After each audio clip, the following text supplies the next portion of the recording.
ஆச்சி மசாலா. எந்த சமையலும் ருசி தேடும் ரகசியம். 20 ரூபாய். Taste the Daily. Thiru Annamalai அவர்கள் பேசுறது ஒரு பக்கம் இருந்தாலும் அவர் எப்போதுமே நல்லா பேசுவார், ஆணித்தரமாக பேசுவார். ஒரு கருத்தை எப்படி சொல்லணும்னாக்கா அது ஆரம்பம் எங்கே, இப்போ எப்படி இருக்குது, ஃப்யூச்சரில் எப்படி இருக்கும், அப்படி 3 பிரிவாக பிரித்து பேசுவார் எந்த சப்ஜெக்டாக இருந்தாலும். இது காசு கொடுத்து இந்த கூட்டம் கூட்டவே படலைங்க. எல்லாம் சொந்த சாப்பாடு ஏதாவது கொடுத்தாங்களா? இல்லைங்க, அவங்களே சாப்பாடு அவங்களே போட்டு வந்துட்டாங்க. நாங்கள் சேவகர்கள், சேவை செய்ய வந்திருக்கோம், எங்களுக்கு எதுக்கு சாப்பாடு, நாங்கள் சாப்பாடு கட்டிக்கிட்டு தான் வருவோம். You see the difference. இதை இன்றைக்கி தமிழகம் உற்று நோக்கிறோம், பார்க்கணும். ஏன்னா பொய் சொல்லலை, லைவாக போச்சு. டெய்லி டிசிப்ளின் அது அவங்களாவே இப்போ உருவாக்கிட்டாங்க. மைக்கில் எல்லோரும் உட்காருங்க, நடக்காதீங்க, போகாதீங்க, வாங்க, நோவே. யாரும் எழுந்தும் போகலை, பண்ணவும் இல்லை, உட்காந்துட்டே இருக்காங்க. டெய்லி ரோட்டில் உட்காந்துருக்காங்களே அவங்களாம் அதை பற்றி கவலையே படலை. அந்த ஏக்கர் நேரத்தை உட்காந்து எல்இடியில் அப்படியே பார்த்துட்ருக்காங்க. ஏற்பாட்டாளர்கள் ஒன்றும் செய்யலை. அவங்க செஞ்சிருந்த ஷெமினா அதெல்லாம் போடுறதை தவிர மற்றபடி எந்த ஒரு சல்லி காசு கூட யாருக்கும் கொடுக்கவும் படலை, யாருக்கும் செலவு செய்யவும் படலை. அவங்களவே நீங்கள் பார்த்தீங்கன்னா குழந்தைகள்லாம் தூக்கிட்டு வந்தாங்க, அண்ணாமலை அங்கிளை பார்க்கணும்னு. அண்ணாமலை அங்கிள் எங்களுக்கு பின்காலத்தில் நிறைய உதவி செய்யப்படுறாரு, மாற்றத்தை கொண்டு வரப்போற, அவரை பார்க்கணும் வந்திருக்கேங்குது. இதில் ஒருத்தரை திட்டுறதோ சாடுறதோ எதிர்கட்சிக்கு அரசியல் பேசுறது எதுவுமே இல்லை. இது என்னங்க மாற்றம்?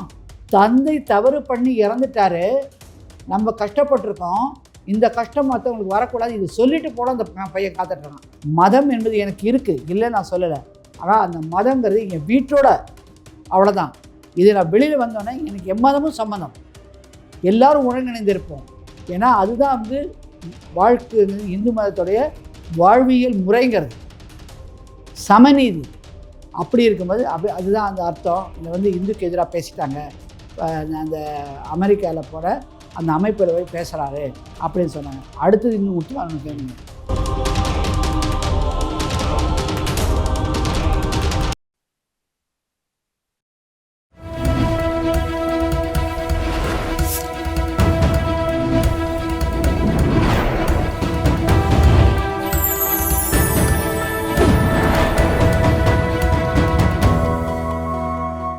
சேனல் 5 தமிழ் நேயர்களுக்கு வணக்கம். இன்றைய நேர்காணலில் நம்மோடு பேச இருப்பது மூத்த வழக்கறிஞர் மற்றும் வீதி லீடர் சார்ந்த திரு நளினி ஸ்ரீ அவர்கள். மேம் வணக்கம். மேம் வணக்கம். மேம், திரு அண்ணாமலை அவர்களது மாநாடு நம்ம பார்த்துருக்கோம், அது குறித்து எல்லாரும் பேச ஆரம்பிச்சிட்டாங்க. நீங்கள் ஸ்பாட்லேயே இருந்தீங்க, போயிருந்திருக்கீங்க. தலைவர் அவர்கள் உங்களிடமும் பல வேலைகள் பணிகள்லாம் கொடுத்தாங்க, நீங்களும் அதை தன்னார்வலராக செஞ்சீங்க. நான் அந்த காணொலிகள்லாம் பார்த்தேன். இந்த மாநாடு எப்படி மேம் நடந்து நல்லபடியாக முடிஞ்சிச்சு, இதை எப்படி பார்க்குறீங்க? கூட்டம் எந்த மாதிரி வந்துருந்துச்சு? அவர் பல விஷயங்கள் கருத்துக்களை பேசியிருக்கார் திரு அண்ணாமலை அவர்கள். ஸோ ஒரு பெரிய ஒரு திட்டமிடுதலோடு இருக்கிற மாதிரி தெரியுது, எப்படி பார்க்குறீங்க? வணக்கம், உங்கள் நேயர்களுக்கு வணக்கம். இந்த எங்களுடைய மாறுவோம் மாற்றுவோம் இயக்கத்தின் சார்பாக வணக்கம். தமிழக அரசியல்னு சொல்ல முடியாது, அரசியலை விட்டுடுவோம்.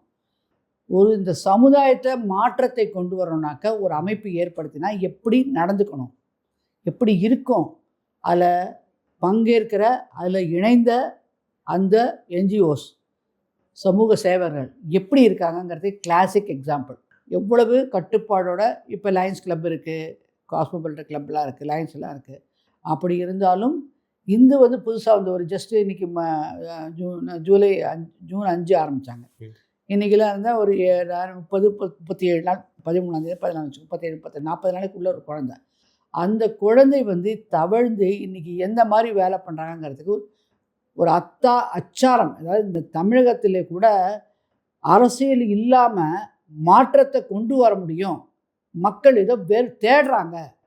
அவங்களுக்குள்ள மனசு 60 வருஷமாக இந்த மாதிரி அரசியல் வருது, இவங்க மாற்றி அவங்க மாற்றி ஓட்டு போட்டு அது தர இது தர ஏமாத்துறது, ஒரு சில இலவசங்களை கொடுத்து அப்படியே சப்பையாகிடுறது, வாழ்க்கையில் ஒன்றுமே எடுபடாமல் போயிடுது. அதெல்லாம் தேண்டி அவங்க மனசு ஏதோ தேடுது. அது ஒரு தேடிலேருந்து இவங்க சொன்னாங்க. போன அரசியல் இந்த 2026 சட்டமன்ற தேர்தலில் அவர் விஜயோட மாற்றத்தோட விளைவு தான் ஜாதி மதம் எல்லாத்தையும் கடந்து அவருக்கு ஓட்டு விழுந்தது, தேடுதல் இருந்ததுனாங்க. அந்த தேடுதலுக்கு தான் உண்மையான தேடுதல். அப்போ ஏன்னா இப்போ திரு அண்ணாமலை அவர்கள் கட்சி ஆரம்பிக்கலை, அமைப்பு ஒன்றும் ஆரம்பிக்கலை. ஸோ இந்த தொண்டர்கள்லாம் என்ன பண்ணாங்க, சரி ஒத்துருமே இல்லையே, இவங்களுக்கு மாற்றுதலாக வந்திருக்காங்க, அங்கே போவார் போயினாங்க. ஆனால் இப்போ பார்த்தீங்கன்னா இதெல்லாம் வந்து இப்போ தெரியுது. அது அங்கே போனது யாருங்கிறது இப்போ தெரியும் உங்களுக்கு, புரியுதா? ஆனால் அதையும் தாண்டி அங்கே போனவங்க யார் இப்போ தெரியும் சொன்னதுக்கு தாண்டி ஒரு விஷயம், எல்லாமே வந்து அங்கே போனவங்கலாம் இதுலேருந்து போனவங்க கிடையாது. சில தேவையில்லாத சினிமா ரசிகர்கள் கலந்துட்டாங்க அதில், அவருடைய ரசிகர்கள். அதில் தான் முக்கியமாக நான் பதிவு விரும்புது. நான் மட்டும் இல்லை, இன்றைக்கி தமிழகத்தில் அவர் பேசுகிறது நல்ல பேச்சாளர், நல்ல ஒரு திறமையான அரசியல்வாதிங்கிறத தாண்டி திறமையான ஒரு மூத்த சமூக அவர் சேவகர், என்ஜிஓ, திறமையானவர். அதெல்லாம் எல்லாருக்கும் தெரியும். அவர் பேச ஆரம்பித்தா மடை வெள்ளமாக சொற்கள் வாயில செதறும், அது எல்லாருக்கும் தெரிஞ்ச விஷயம். அதையும் தாண்டி ஒருத்தர் பேசுகிறச்ச இது அரசியல் மாநாடுனாக்க ஒருத்தர் அம்பு பாயும், அந்த கட்சி இந்த கட்சி எதிர்கட்சி ஆலயம் பாட்டி அப்படின்னா அதுக்குன்னா அவங்க தொண்டர்களை வந்து ஆய்வின் விசில் அடிக்கிறது வராங்க. ஆனால் இது அப்படி கிடையாது. அந்த கூட்டத்தில் பார்த்தீங்கன்னா இவர் பேசுறதில்லை. இதுக்கு முன்னாடி மருத்துவர்கள் பேசுகிறாங்க, அதுக்கு முன்னாடி மது இல்லாத தமிழகம், போதை இல்லாத தமிழகம், அதுக்கு சம்பந்தமாக வந்து கலை நிகழ்ச்சிகள் குழந்தைங்க பண்ணுறாங்க. அதுக்கு நடுவில் வந்து ஒரு அந்த யங்ஸ்டர் வந்து பேசுகிறாங்க, அப்புறம் மருத்துவர்கள் பேசுகிறாங்க. அவ்வளோ பேர் பேசிகிட்டு இருந்தாலும் கரெக்டாக முதல்ல எடுத்தோன்னே ஒரு இந்த தாய்மொழி வாழ்த்து பாடிட்டு ஆரம்பிக்கிறாங்க. அப்போ எழுந்து பாடுறச்சு எழுந்து டிசிப்ளினாக நிற்கிறாங்க. அப்புறம் இந்த 3 நிகழ்ச்சிகள்லாம் போகிறது இவர் வரத்துக்கு முன்னாடி நான் சொல்கிறேன். பார்த்தேன்னாக்கா அமைதியாக பொறுமையாக பார்த்தேன். இதை பசங்க டான்ஸ் ஆடுது, கஷ்டப்பட்டு பேசுறது, எழுந்து போகிறது வர்றது, நோ, உட்காந்து அழகாக பார்க்குறாங்க. அந்த தீமை இந்த பசங்க எப்படி அழகாக வெளிச்சத்தை போட்டு காட்டுறாங்க, உட்காந்து அழகாக பார்க்குறாங்க. கண்ணிமைக்காமல் பார்த்தாங்க. அதுக்கு திருப்பி கரவொலியாக கொடுத்து ரிப்ளை கொடுக்குறாங்க. அப்புறம் மற்ற மருத்துவர்கள் பேசுகிறதையும் கேட்குறாங்க. அவங்க எப்படி நரம்பியல் ஒரு மருத்துவர் பேசினார், அவர் அது எப்படி லிவர் ரீதியாக போய் அந்த நரம்புகள்லாம் அஃபெக்ட் பண்ணி வாழ்க்கைக்கு முடிவு கொண்டு வரவங்க தவிர. இன்னொருத்தர் வந்து 92 வயசு, முக்கியமாக நான் பதிய விரும்புது, 92 வயசு ஒரு மருத்துவர். இந்த போதையை ஒழிக்கணும், கலாச்சாரம், இந்த போதை இந்த மது கலாச்சாரத்தை ஒழிக்கணுங்கிறதுல எக்ஸ்பர்ட்டாக இருக்கிற மங்களூர்லேருந்து வந்திருக்கார். இங்கே இல்லை, கர்நாடகா மங்களூர் அந்த பக்கத்துலேருந்து இங்கே வந்து பேசுகிறார். 92 வயசு. என்ன ஆச்சரியம் பாருங்கள், அவருக்கு அவ்வளவு வேகம். ஏன்னா அந்த பகுதியில் திரு அண்ணாமலை அவர்கள் காவல் அதிகாரி போது பணி பண்ணியிருக்காரு. பணி புரிந்த போது அவருக்கு இவருடைய இதில் ஈர்க்கப்பட்டு இந்த மாதிரி வீதி லீடர்ஸ் நடக்கும், நான் வந்து பேசுகிறேன் அப்படி. இந்த வயசில் இன்றைக்கி சென்னையில் வந்து அழகாக ஒரு 40 மினிட் ஒரு 15 to 20 மினிட்ஸ் பேசியிருப்பார். அழகாக எடுத்து சொல்கிறாரு எப்படிலாம் ட்ரீட்மெண்ட் பண்ணால், அப்போ எவ்வளோ ரூபா வாங்கினேன், இப்போ எவ்வளோ தான் வாங்கணுட்டு ஒரு சேரிட்டி சேவை மனப்பான்மை எப்படி ஒர்க் பண்ணுறது. 92 வயசுக்காரர் இன்றைக்கி வந்து இதில் ஈர்க்கப்பட்டு இன்றைக்கி மக்களுக்கு மது போதை கலாச்சாரம்னு திருந்தணுங்கிறதுக்கு வந்து உதவி செய்கிறேன்னாக்கா இந்த மாநாட்டினுடைய தன்மையை நீங்கள் பார்க்கணும். இதுதான் டிஃப்ரென்ஸ். பார்ட்டி வித் டிஃப்ரென்ஸ் அவங்க சொல்லிக்கிறாங்க பிஜேபியில். இது வந்து அமைப்பு வித் டிஃப்ரென்ஸ். குவாடஸோட பிஹேவியர், அங்கே ஸ்டேஜில் பேசினவங்களுடைய தன்மை, அதை நம்ம ஹைலைட் பண்ணுறோம். வந்து பேசினார். அப்புறம் ஒரு பொண்ணு வந்து பேசுகிறாங்க. இந்த நிகழ்ச்சியை தொகுத்தது கூட டெல்லியில் சமூக ஆர்வலராக இருக்காங்க. அந்த பொண்ணு வந்து இதில் ஈடுபட்டு இந்த மூமெண்ட்டில் இன்ட்ரெஸ்டடாக இருந்து நோ லிக்கர் ஆன்டி ட்ரக் அந்த இதில் இருக்கிற பொண்ணு வந்து காம்பேரிங் பண்ணுது, தொகுத்து கொடுக்குறது சொல்லுவீங்களா, ஆங்கர் பண்ணுது, அந்த பொண்ணு பண்ணுது. இப்படியாக இளைஞர்கள் தன்னை எப்படி வந்து பிணைச்சிக்கிறாங்க பாருங்கள். அதுக்கப்புறம் தான் இவர் வந்து 6:55 தான் ஸ்டேஜ் ஏறினார். 6:55 ஏறி கிட்டத்தட்ட 7:39 29 இருக்கும், அது வரைக்கும் பேசினார். ஒரு 30 ஒரு 45 மினிட்ஸ் வச்சுங்க பேசுகிறாரு. பேசின போது அவர் அதுக்கு முன்னாடி வராரு. அதாவது ஒரு பொண்ணு வந்து தன்னுடைய அமைப்பில் இருக்காங்க அந்த பகுதியிலே, கோயம்புத்தூரில் காலேஜ் ஸ்டூடெண்ட்டு. அந்த பெண் பேசிகிட்டு இருக்கும்போது தான் இவர் உள்ளே வராரு. உள்ளே அங்கே வரான்னு தெரிஞ்சோடனே ஒரு அமைப்புகளாக போட்டு அவரை கூட்டிகிட்டு வராங்க. அப்போ கூட இந்த இரும்பு கேலருக்கு குதிச்சோ அந்த தொண்டர்கள்லாம் வராமல் தான் அப்படியே எழுந்து நின்று ஒரு செல்ஃபி எப்படி பிடிக்கிறதோ கையை கொடுக்க முயற்சி பண்ணதாக பண்ணாங்க தவிர இந்த பேரக்கேடை உடச்சி வந்து அவர்கிட்ட நெருங்கிறது இல்லாமல் அந்த மாதிரி பண்ணாங்க. ஆனால் அவங்க கூட்டிகிட்டு வரும்போது அவர் இப்படி திரும்புகிறார் இல்லையா, கை கொடுக்குறது 2 பக்கத்தில். அப்படி இருக்கச்சு இந்த இரும்பு பேரக்கேடில் எங்கேயோ முன்னாடி அடிப்படுறது அவருக்கு, ரத்தக்கரை இருக்கும். நீங்கள் இப்போ அந்த ஷர்ட்டில் பார்ப்பீங்க, அந்த இதை கொடுத்துருக்கு, அந்த இதை பட்டு அந்த மாதிரி இவர் வந்து எப்படி திரும்பிச்சு இவர் கூட்டிகிட்டு வரவங்க இருக்கிறதுல அந்த போலீஸ்காரங்க யாருக்கோ 2 பேருக்கு ஷர்ட்லாம் கிழிஞ்சு கொஞ்சம் இதுவாகிடுச்சு. அப்படின்னு தாண்டி வராரு. வந்தோன்னா நீங்கள் பார்த்தீங்கன்னா அவரை அப்படியே வெள்ளத்தை மறந்து வர மாதிரி இருக்கும், நடந்து வர மாதிரி தெரியாது. அந்த அளவுக்கு இது பண்ணுறாங்க. ஏன்னா அந்த கார் வந்து வெளியில் வந்து வருது, உள்ளே வர முடியல. ரோட்டில் இருக்கிற கூட்டம் உள்ளே சேர் ஃபுல்லாக இடம் இல்லை நிற்கிறாங்க இல்லையா, அவங்க அப்படியே சூழ்ந்து ஒரு அலை வந்து அலை மாதிரி இருந்தாலும் அவர் காரை எட்டி ஏறி குதிச்சு அண்ணா என்னென்ன நோவே நீங்கள் பாருங்கள் அந்த விஷுவில் பாருங்கள். பார்த்தோம். பார்த்தானாக்கா அழகாக அவருக்கு வந்து மேலே ஏறி கை காட்டுறாரு. அண்ணா அண்ணா அண்ணா தலைவா தலைவாங்கிற நேரத்தில் அடிச்சு பிடிச்சி மேலே அங்கேருந்து குதிக்குது இங்கேருந்து மேலே கூட நின்று பார்க்குறாங்க. குதிச்சு எதுவும் பண்ணலை. ரொம்ப டிசிப்ளினாக இருந்தாலும் க்ரௌடு. வெளியில் அவ்வளோ க்ரௌடு. இதில் வராரு, இங்கே வந்து கேமராவை தாண்டி இங்கே வராரு. வந்து பார்த்து அடிப்பட்ட கொஞ்சம் இதில் சுதாரிச்சுட்டு பையனை வந்து ஸ்டேஜுக்கு போகிறாரு, கொஞ்சம் ரிலாக்ஸ் பண்ணிவிட்டு. ஸ்டேஜில் போனோன்னு வணக்கம் பண்ணிட்டு அப்படியே விழுந்து மக்களை காலை தொட்டு வணங்குற மாதிரி பண்ணார். இதுதான் நடந்தது. இதுக்கு வந்து ஒரு கிரிட்டிசிசம் ஓடுது இன்றைக்கி. அது எதுக்கு வந்து கனெக்ட் பண்ணி சொல்கிற பாருங்க. பண்ணார். அப்புறம் திருப்பி வந்து கீழே அந்த சீட்டிங் அரேஞ்ச்மெண்ட் பண்ணாங்க. அதில் சென்டரில் உட்காந்தார். அதுக்கப்புறம் அந்த பொறுப்பாளர், அந்த நிகழ்ச்சியை ஏற்படுத்தினவர் அவர், அவருடைய ரைட் ஹேண்ட் சைடில் லெஃப்ட் ஹேண்ட் சைடில் அந்த பக்கத்தில் இருக்கிற அந்த வீல் லீடரில் இருக்கிற ஒரு பேர், அப்புறம் இன்னொரு பொறுப்பாளர், அப்புறம் நான் அப்படி உட்காந்துட்டு இருந்தோம். அதுக்கப்புறமா அந்த முதல்ல அந்த இவர் போனார், இந்த நிகழ்ச்சி ஏற்படுத்தினார். அவர் வந்து மேல் ஸ்டேஜில் போய் ஓத்து எடுக்குது. என்னென்ன தீர்மானங்கள் கொண்டு வர போகிறோம், இது எந்த ஃபோக்கஸ், இந்த மாநாட்டுக்கு என்ன தீர்மானங்கள் ரெசல்யூஷன்ஸ் பாஸ் பண்ணுறோம் அப்படிங்கிறத கையில் எடுத்து படிக்கிறார். ஒவ்வொரு ரெசல்யூஷன் படிக்கிறதுல நீங்கள் பேப்பர்லாம் கூட வந்து பார்த்துருப்பீங்க, ஏன்னா டைம் விடும்.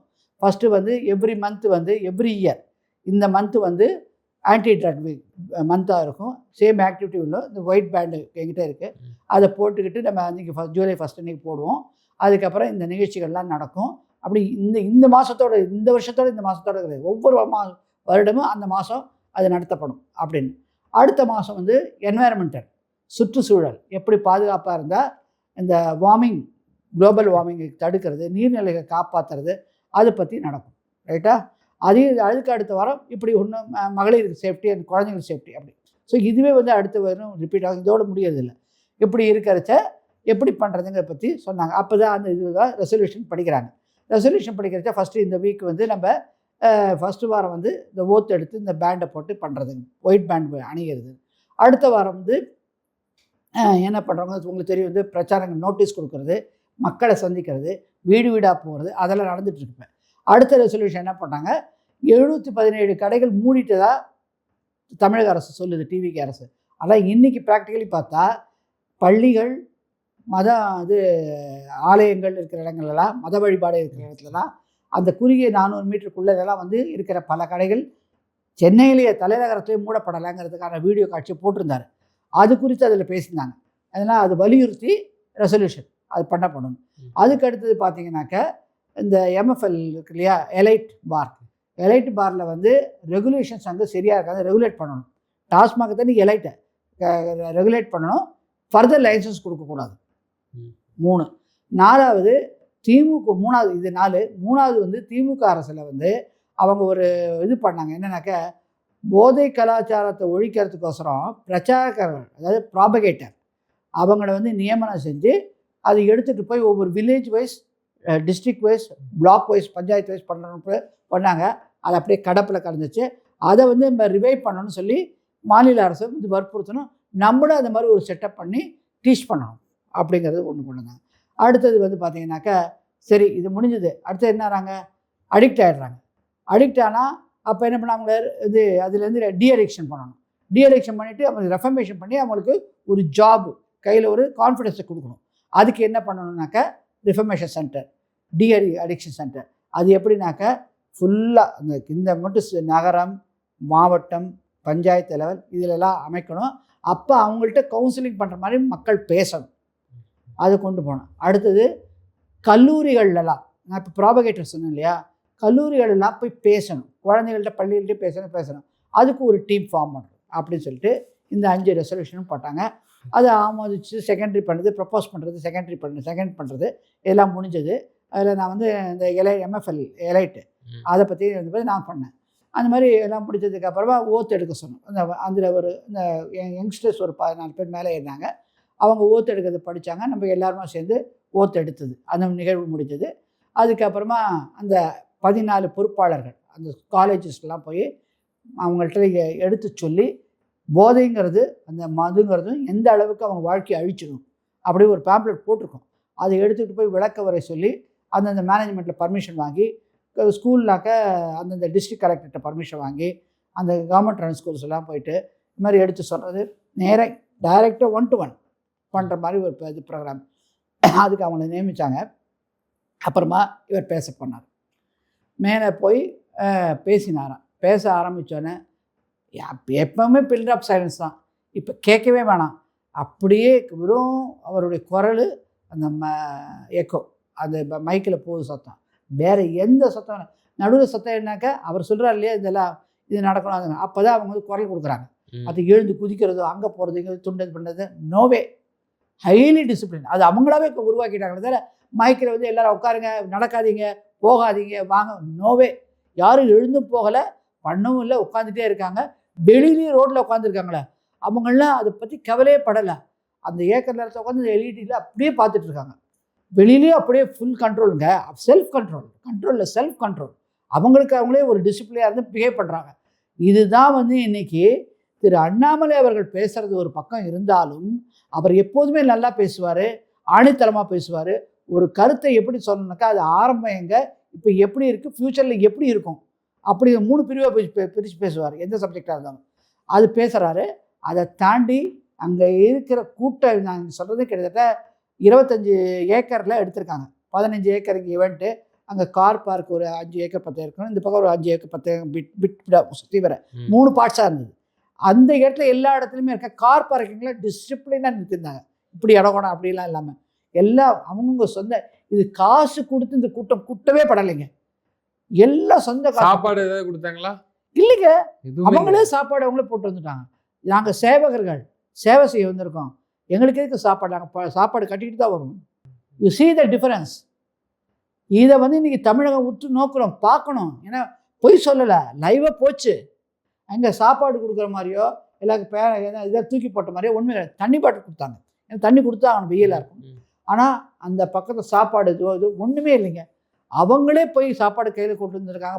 பக்கத்தில் இருக்கிறவங்கலாம் தூரத்தில் இருந்து வந்தவங்களாம் அவங்களே ஹோட்டலுக்கு புக் பண்ணிக்கிட்டு, தங்குறதுக்கு இடத்துக்கு புக் பண்ணிக்கிட்டு, சாப்பாடு போட்டு தானே வண்டியை அரேஞ்ச் பண்ணிக்கிட்டு, ட்ரெயினோ இதுவோ எல்லாம் செல்ஃப் ஃபுல்லாக அவங்கவுங்க சொந்த செலவில், சொந்த சாப்பாடு செலவு, தங்குற செலவு அவங்களே பண்ணிட்டாங்க. சத்திய பிரமாணமாக நான் சொல்கிறேன், இது நடந்தது உண்மை. ஏற்பாட்டாளர்கள் ஒன்றும் செய்யலை. அவங்க செஞ்சிருந்த ஷெமினா இதெல்லாம் போடுறதை தவிர மற்றபடி எந்த ஒரு சல்லி காசு கூட யாருக்கும் கொடுக்கவும் படலை, யாருக்கும் வந்து செலவு செய்யவும் படலை. அவங்களவே நீங்கள் பார்த்தீங்கன்னா குழந்தைகள்லாம் தூக்கிட்டு வந்தாங்க. அண்ணாமலை அங்கிளை பார்க்கணும்னு. நண்பா நண்பி எனக்கு உதவி செஞ்சீங்க நன்றி அப்படின்னு சொன்னாங்க. அதுக்கு முன்னாடியே நான் ஒரு பேட்டியில் சொல்லியிருப்பேன், ஏர்போர்ட்டில் அண்ணாமலை அவர்கள் வந்து வராரு 11 மணிக்கு எங்கேயோ போயிட்டு வராரு சிங்கப்பூருங்க. ஆனால் டெல்லியிலேருந்து ஒரு குழந்தைகளும் 2 குழந்தைகளும் அப்பா அம்மா வராங்க டெல்லி போயிட்டு. அது 10 மணிக்கு, இவருக்கு முன்னாடி 1 மணி நேரம் முன்னாடி வந்துட்டாங்க. இங்கே யார் நான் நின்றுட்டுருக்கீங்க, அவங்க அப்பா கேட்கவே, நாங்கள் பிஜேபி. அப்பா அண்ணாமலை அங்கிள் வர போகக்கூடாதுப்பா, இருப்பா, புக் பண்ணிடாத கால் டாக்ஸி, ஃபோட்டோ எடுத்துகிட்டு போகணும்னு சொல்லிச்சு. அதை நேற்று பார்க்கலாம், குழந்தைங்கள்லாம் பேட்டி கொடுக்குது. அண்ணாமலை அங்கிள் எங்களுக்கு பின்காலத்தில் நிறைய உதவி செய்ய போகிறாரு, மாற்றத்தை கொண்டு வர போகிறார், அவரை பார்க்கணும் வந்திருக்கேங்குது. குழந்தைக்கு கேட்டு நீங்கள் பார்த்தீங்கன்னா இந்த தோளில் போட்டு வச்சுக்கிட்டு கூப்பிட்டு வராங்க. அந்த அவளை கூப்பிட்டு வந்தாலும் ஒரு குழந்தை அடிப்பட்டதோ, ஒரு குழந்தை வந்து நசுங்கிச்சோ, எந்த தகவலும் கிடையாது. நான் வந்தது வெளியில் யாராவது மயக்கடிச்சு விழுந்தாங்க, நெரிசல், இதே அளவு தாங்க அங்கே கூட்டம் இருந்தது. ஆனால் இந்த கூட்டத்துக்கு எந்தவித அசம்பாவிதமும் கிடையாது. பொறுமையாக டிசிப்ளினாக அவர் என்ன சொல்கிறார் காது மட்டும் அங்கே இருக்குது, விஷுவலை கண்டு பார்க்குது. மற்றபடி விசிறு வீ கத்துறது நோ.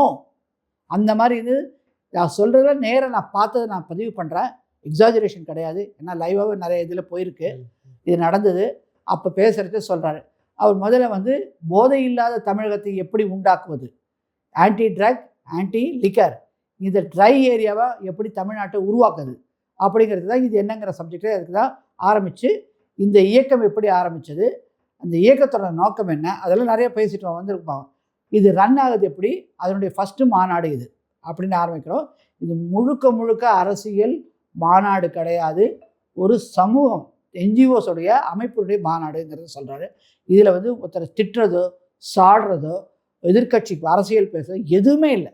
நீங்கள் பார்த்துருப்பீங்க நல்லா அவருடைய பேச்சு, அந்த பேச்சு விளக்க வரையில் ஒரு இடத்துல கூட ஒருத்தரை அட்டாக் பண்ணியும் இதுவே கிடையாது. க்ளீனாக நீட்டாக பேசுகிறாரு.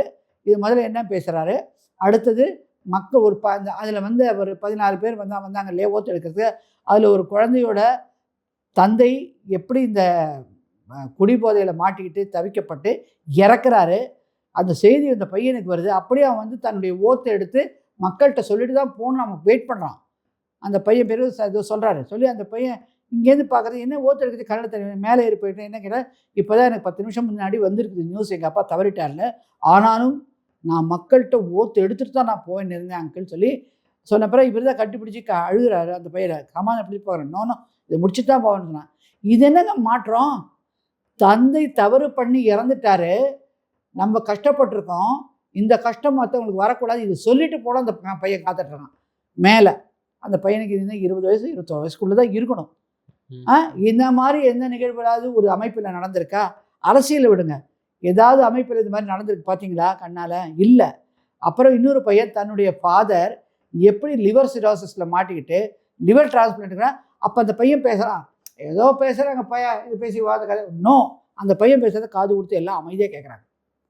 இது பிஹேவியர் ஆஃப் த க்ரௌட் தேர். எப்படி நடந்துக்குது இந்த கூட்டத்தை பாருங்கள். இதே கூட்டம் தான் வாக்களிக்க போகுது, ரைட்டா? அவங்க நடந்துக்கிறத பாருங்கள். இதான் செல்ஃப் டிசிப்ளின்டு உண்டாக்கி வராங்க. பார்த்து முடித்தாங்க முடிந்தா. அதுக்கப்புறமா வந்து அவர் சொல்கிறாரு, இப்போ வந்து எல்லோரும் என்ன சில கேள்வியெல்லாம் கேட்குறாங்க, நான் இத்தனை நாள் எதுவுமே பேசலை, இன்னைக்கு முதல்ல அவங்க கேட்ட கேள்விகள்லாம் பதில் சொல்கிறேன் ஆரம்பிக்கிறாரு. என்ன ஆரம்பிக்கிறாரு? நான் ஏன் இந்த இயக்கத்துக்கு இப்படியா வந்தேன் அப்படின்னு. அந்த வார்த்தையெல்லாம் கேட்டிருப்பீங்க. பிஜேபி மீது எனக்கு கோபந்தான். ஏன்?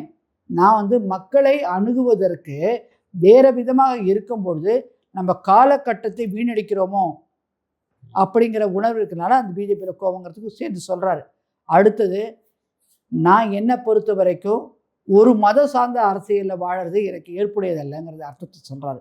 அதனால தான் என்னுடைய மதம் என்பது எனக்கு இருக்குது, இல்லை நான் சொல்லலை. ஆனால் அந்த மதங்கிறது என் வீட்டோட, அவ்வளோதான். இது நான் வெளியில் வந்தோன்னே எனக்கு எம்மதமும் சம்மதம், எல்லோரும் ஒருங்கிணைந்து இருப்போம்.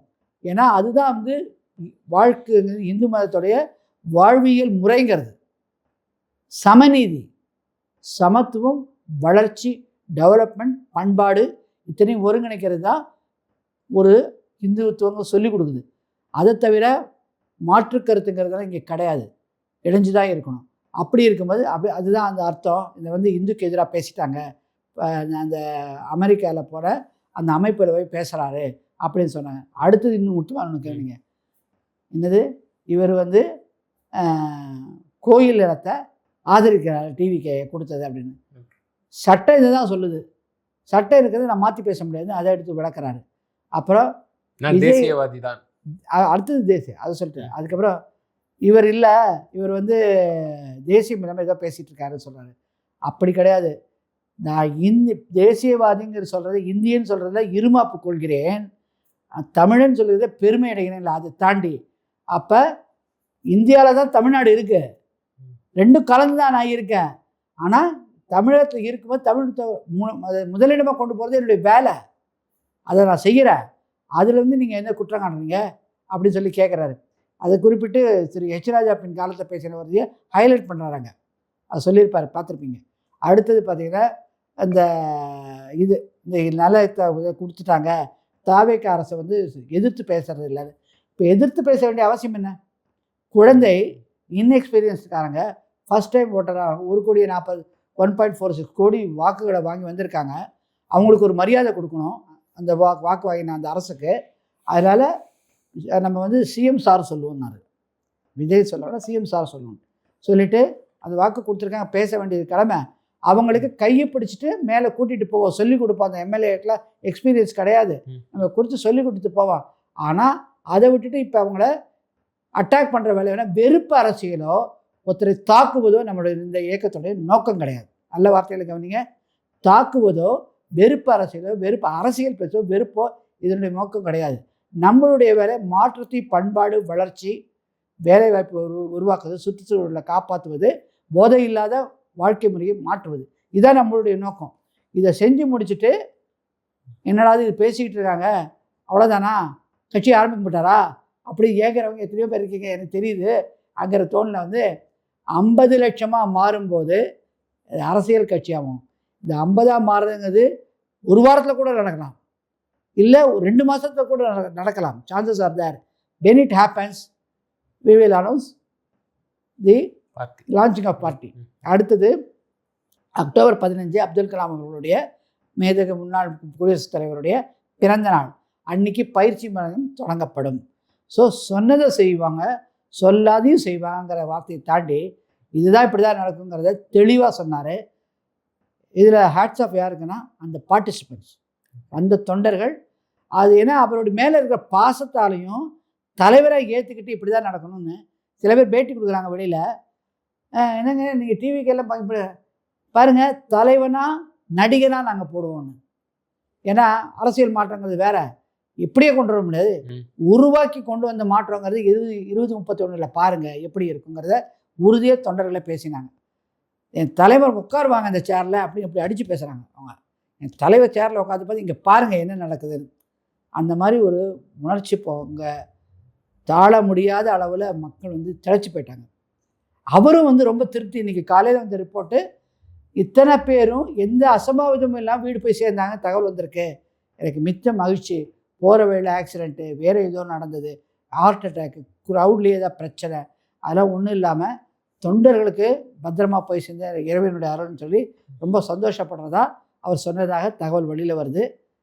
இந்த வி த லீடர்ஸ், மாறுவோம் மாற்றுவோம், மாற்றத்தை பார்த்துருக்கோம் தமிழகம். நன்றி, வணக்கம். நிச்சயமாக தொடர்ந்து தங்களது கருத்துக்களை நன்றி.